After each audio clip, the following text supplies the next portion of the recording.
కానీ ఇగో పార్టీ పరంగా టికెట్ ఇవ్వాలంటే కేపాల్ 95% టికెట్ ఇస్తాడయా బీసీ ఎస్టీ ఎస్టీలకు అంటాడు. వెంకటచారి చాలా అద్భుతంగా చెప్పిండు. 100% రేవంత్ రెడ్డి రెడ్డిలకు మాత్రమే సీఎం, మన బీసీ ప్రజలకు కాదు.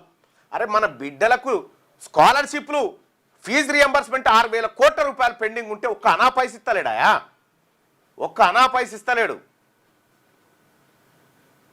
ఈ రకంగా పార్టీ పరంగా టికెట్లు ఇస్తాము ఇంకోటి చేస్తాం అనేటువంటి మోసపూరిత మాటలు ఏవైతే ఉన్నాయో ఈ మోసపూరిత మాటలు నమ్మకండి ప్రజలారా. నేను ముందు నుంచే హెచ్చరిస్తా ఉన్నా. నేను ఇక్కడ ఇదే వేదిక మీద నిలబడి నువ్వు అది తీసుకొస్తే రాజీనామాకు సిద్ధమని చెప్పిన. కేవలం భారతీయ జనతా పార్టీని బీఆర్ఎస్ను బదనాం చేయడానికి వాళ్ళ మీద బట్టగాలు చేయడం. Bharatiya Janata party BRS party సభలో ఏకగ్రీవంగా మద్దతు చేసినాయా లేదా? నీవు ప్రాపర్ ఛానల్ మెయింటైన్ చేయకుండా రాష్ట్రపతిని కలిసే విధానం. లోక్సభలో విపక్ష నాయకుడు ఇండియా కూటమి సభ్యులంతా అక్కడ ధర్నా దగ్గర కూర్చున్నారు. ఒక దేశంలో విపక్ష పార్టీలన్నీ రాష్ట్రపతి అపాయింట్మెంట్ అడిగితే దొరకదా?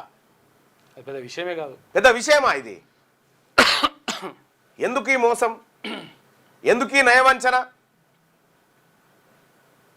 ముఖ్యమంత్రి గారు మీరు బీసీల ద్రోహిగా మారిపోయిర్రు, బీసీల ద్రోహిగా మీరు మారిపోయిర్రు.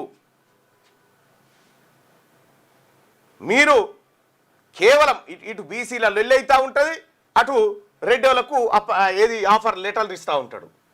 అందుకోసమే మీ 15% మీరు తీసుకోర్రి,